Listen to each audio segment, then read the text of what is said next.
ಕರ್ನಾಟಕಕ್ಕೆ ಎಸ್ಎಂಕೆ ಕೊಡುಗೆ ಅಪಾರ. ಬೆಂಗಳೂರು ಸಿಲಿಕಾನ್ ಸಿಟಿ ಅಂತ ಕರೆಸಿಕೊಂಡಿದ್ದು, ಐಟಿ ಹಬ್ ಅಂತ ಅನ್ನಿಸ್ಕೊಂಡಿದ್ದೆಲ್ಲವೂ ಎಸ್ಎಂ ಕೃಷ್ಣ ಅವರ ಅವಧಿಯಲ್ಲೇ. ಸೋಮನಹಳ್ಳಿಯಿಂದ ದಿಲ್ಲಿವರೆಗೆ ಕೃಷ್ಣ ಪ್ರಯಾಣ ಅವಿರತ ಶ್ರಮದಿಂದ ಕೂಡಿದ್ದು.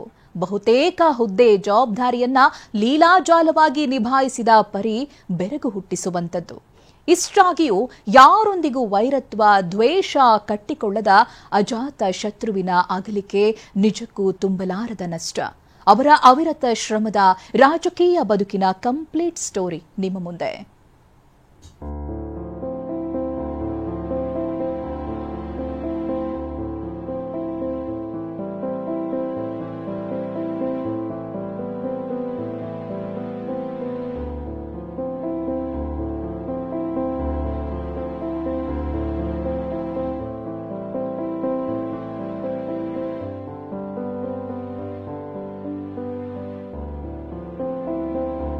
ಎಸ್ಎಂ ಕೃಷ್ಣ ಕರುನಾಡು ಎಂದಿಗೂ ಮರೆಯದ ಅನರ್ಘ್ಯ ರತ್ನ, ರಾಜಕಾರಣದ ಭೀಷ್ಮ, ಅಜಾತ ಶತ್ರು. ಎಸ್ಎಂ ಕೃಷ್ಣ ಅವರ ರಾಜಕೀಯ ಜೀವನವೇ ವರ್ಣರಂಜಿತ.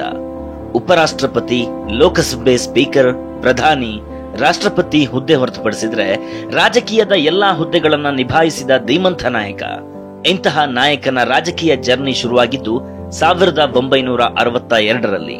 ನಮ್ಮ ರಾಜ್ಯದಲ್ಲಿ ಎಸ್ಎಂ ಕೃಷ್ಣ ಅವರು ಒಬ್ಬ ಹಿರಿಯ ರಾಜಕಾರಣಿ. ನಾನು ಅವರು ಇಬ್ರು ಒಂದೇ ಸಾರಿ ಅಸೆಂಬ್ಲಿಗೆ ಬಂದ್ವಿ. ಹೌದು, ಎಸ್ಎಂ ಕೃಷ್ಣ ಮತ್ತು ದೇವೇಗೌಡರು ಸಮಕಾಲೀನ ನಾಯಕರು. ದೇವೇಗೌಡರಿಗಿಂತಲೂ 1 ವರ್ಷ ಹಿರಿಯರಾಗಿದ್ದ ಎಸ್ಎಂ ಕೃಷ್ಣ ದೇವೇಗೌಡರ ರಾಜಕೀಯಕ್ಕಿಂತ ವಿಭಿನ್ನ. ಅದು 1962ರ ವಿಧಾನಸಭಾ ಚುನಾವಣೆ. ಕಾಂಗ್ರೆಸ್ನ ವೀರಣ್ಣಗೌಡ ವಿರುದ್ಧ ಎಸ್ಎಂ ಕೃಷ್ಣ ಸ್ಪರ್ಧಿಸಿದ ಮೊದಲ ಸ್ಪರ್ಧೆಯಲ್ಲೇ ಸ್ವತಂತ್ರವಾಗಿ ಗೆದ್ದು ಬರುತ್ತಾರೆ. ಅಲ್ಲಿಂದ ಅವರ ರಾಜಕೀಯ ಜೀವನ ಏರುಗತಿಯಲ್ಲಿ ಸಾಗುತ್ತೆ. ಮುಖ್ಯಮಂತ್ರಿ, ವಿದೇಶಾಂಗ ಸಚಿವ, ರಾಜ್ಯಪಾಲ, ಹೀಗೆ ಎಸ್ಎಂಕೆ ನಿರ್ವಹಿಸಿದ ಜವಾಬ್ದಾರಿಗಳೆಲ್ಲವೂ ಈಗ ಇತಿಹಾಸ. ಬಟ್ ಮೊಟ್ಟ ಮೊದಲ ಬಾರಿಗೆ ಅವರು ರಾಜಕೀಯಕ್ಕೆ ಎಂಟ್ರಿ ಕೊಟ್ಟಿದ್ದು 1962ರಲ್ಲಿ. 1962 ಮದ್ದೂರು ವಿಧಾನಸಭಾ ಕ್ಷೇತ್ರದಿಂದ ಸ್ವತಂತ್ರ ಅಭ್ಯರ್ಥಿಯಾಗಿ ಕಣಕ್ಕಿಳಿದು ಗೆಲುವು ಸಾಧಿಸಿದ ಕೃಷ್ಣ ಆ ಮೂಲಕ ರಾಜಕೀಯ ಜೀವನಕ್ಕೆ ಎಂಟ್ರಿ ಹಾಕಿದ್ದರು. ಬಳಿಕ ಪ್ರಜಾ ಸೋಷಿಯಲಿಸ್ಟ್ ಪಕ್ಷ ಸೇರಿದ್ದ ಕೃಷ್ಣ 1967ರ ಚುನಾವಣೆಯಲ್ಲಿ ಮದ್ದೂರಿನಿಂದ ಸ್ಪರ್ಧಿಸಿ ಕಾಂಗ್ರೆಸ್ನ ಎಂಎಂ ಗೌಡ ವಿರುದ್ಧ ಸೋಲನುಭವಿಸಿದ್ರು.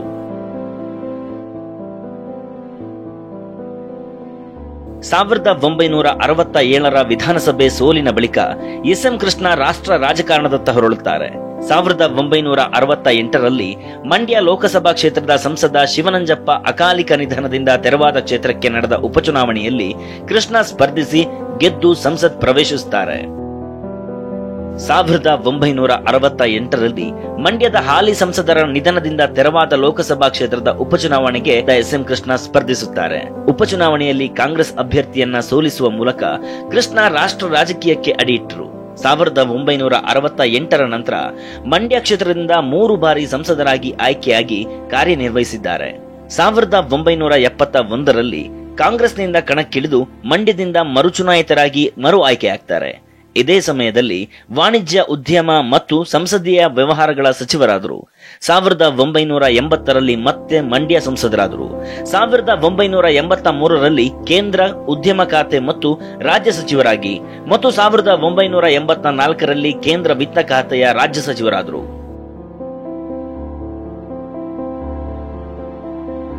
1984ರ ಲೋಕಸಭಾ ಚುನಾವಣೆಯ ಸೋಲಿನ ನಂತರ ಎಸ್ಎಂ ಕೃಷ್ಣ ಮತ್ತೆ ರಾಜ್ಯ ರಾಜಕಾರಣದತ್ತ ಮುಖ ಮಾಡ್ತಾರೆ. ಅಲ್ಲಿಂದ ಸ್ಪೀಕರ್, ಉಪಮುಖ್ಯಮಂತ್ರಿ, ಮುಖ್ಯಮಂತ್ರಿ, ರಾಜ್ಯಪಾಲ, ಕೇಂದ್ರ ಸಚಿವ, ಹೀಗೆ ನಾನಾ ಜವಾಬ್ದಾರಿಗಳನ್ನ ನಿಭಾಯಿಸಿದ್ದಾರೆ. 1989ರಲ್ಲಿ ಮದ್ದೂರು ವಿಧಾನಸಭಾ ಕ್ಷೇತ್ರದಿಂದ ಸ್ಪರ್ಧಿಸಿ ವಿಧಾನಸಭೆಗೆ ಆಯ್ಕೆಯಾದ ಕೃಷ್ಣ 1992ರವರೆಗೆ ವಿಧಾನಸಭೆಯ ಸ್ಪೀಕರ್ ಆಗಿ ನೇಮಿತರಾಗಿದ್ದರು. 1992ರಲ್ಲಿ ಎಸ್ಎಂ ಕೃಷ್ಣ ಅವರೇ ಸಿಎಂ ಅನ್ನೋದು ಬಹುತೇಕ ಪಕ್ಕ ಆಗಿತ್ತು. ಅಂದಿನ ಪ್ರಧಾನಿ PV ನರಸಿಂಹರಾವ್ ಕಚೇರಿಯಿಂದ ಕೃಷ್ಣರಿಗೆ ಕರೆಯೂ ಬಂದಿತ್ತು. ನೀವೇ ಸಿಎಂ ಅಂತಾನೂ ಹೇಳಲಾಗಿತ್ತು.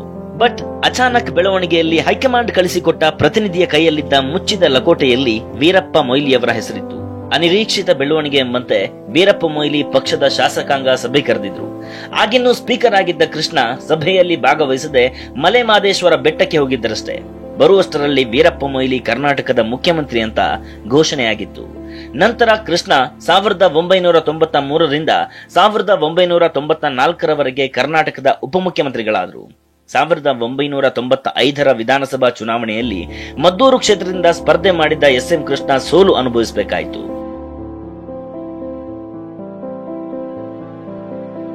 ಮುಖ್ಯಮಂತ್ರಿ ಸ್ಥಾನ ಕೈತಪ್ಪಿದ ನಂತರ ಕೃಷ್ಣರನ್ನ ಡಿಸಿಎಂ ಸ್ಥಾನಕ್ಕೆ ಒಪ್ಪಿಸಲು ಭಾರಿ ಹರಸಾಹಸುವೆ ಮಾಡಬೇಕಾಯ್ತು ಬಿಡಿ.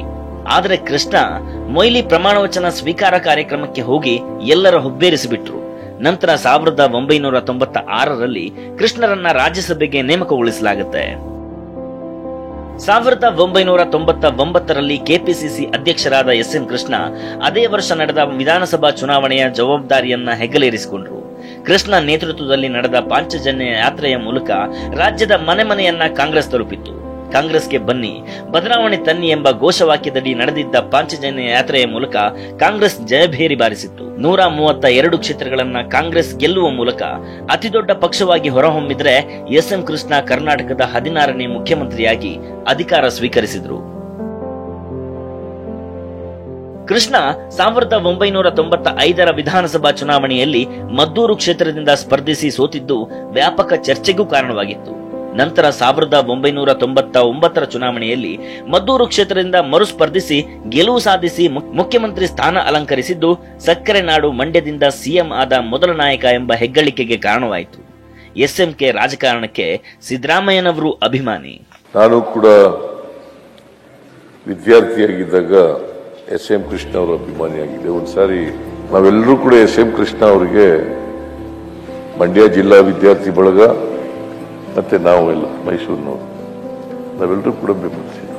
ನಾನು ಕಾಂಗ್ರೆಸ್ ಸೇರ್ಬೇಕು ಅಂತ ಅನ್ಕೊಂಡಿದ್ದೀನಿ. ಏನ್ ಮಾಡ್ಲಿ, ನಿಮ್ಮ ಸಲಹೆ ಬೇಕು ಅಂತ ಕೇಳಿದ್ದೆ. ಆಗ ಅವರು ಅಯ್ಯೋ ನೀವು ಸೇರ್ಕೊಳ್ಳಿ ಅಂತ ಹೇಳಿದ್ರು, ಕಾಂಗ್ರೆಸ್ ಸೇರ್ಕೊಳ್ಳಿ ಅಂತ ಹೇಳಿದ್ರು. ಎಸ್.ಎಂ. ಕೃಷ್ಣ ತಮ್ಮ 60 ವರ್ಷಗಳ ಸುದೀರ್ಘ ರಾಜಕೀಯ ಜೀವನದಲ್ಲಿ ವಿಧಾನಸಭೆ, ಲೋಕಸಭೆ, ರಾಜ್ಯಸಭೆ ಸದಸ್ಯರಾಗಿದ್ದಾರೆ. ಮುಖ್ಯಮಂತ್ರಿ, ಉಪಮುಖ್ಯಮಂತ್ರಿ, ಸ್ಪೀಕರ್ ಮತ್ತು ಕೇಂದ್ರ ಸಚಿವರಾಗಿ ಸೇವೆ ಸಲ್ಲಿಸಿದ್ದಾರೆ. 2004ರಿಂದ 2008ರವರೆಗೆ ಮಹಾರಾಷ್ಟ್ರದ ರಾಜ್ಯಪಾಲರಾಗಿ ಕಾರ್ಯನಿರ್ವಹಿಸಿದ್ದಾರೆ. ಒಟ್ಟಾರೆ ಪ್ರಮುಖ 10 ಚುನಾವಣೆಗಳನ್ನ ಎದುರಿಸಿರುವ ಕೃಷ್ಣ 6 ವಿಧಾನಸಭಾ ಚುನಾವಣೆಗಳಲ್ಲಿ 4ರಲ್ಲಿ ಗೆಲುವು ಕಂಡು 2 ಚುನಾವಣೆಯಲ್ಲಿ ಸೋಲನುಭವಿಸಿದ್ದಾರೆ.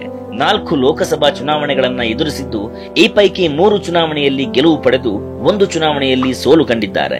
ದೇವರಾಜ ಮಂತ್ರಿಮಂಡಲದಲ್ಲಿ ಮುಖ್ಯಮಂತ್ರಿ ಆದರು, ಡೆಪ್ಟಿ ಸಿಎಂ ಆದರು ವೀರಪ್ಪ ಮೊಯ್ಲಿ ಕಾಲದಲ್ಲಿ. ಅದಾದ್ಮೇಲೆ ಅವರೇ ಮುಖ್ಯಮಂತ್ರಿ ಆದರು, ಲೋಕಸಭೆಗೂ ಬಂದರು, ಕೇಂದ್ರದ ಮಂತ್ರಿ ಆದರು, ಅದಾದ್ಮೇಲೆ ವಿದೇಶಾಂಗ ಮಂತ್ರಿ ಆದರು, ಮಹಾರಾಷ್ಟ್ರ ರಾಜ್ಯಪಾಲರಾದರು.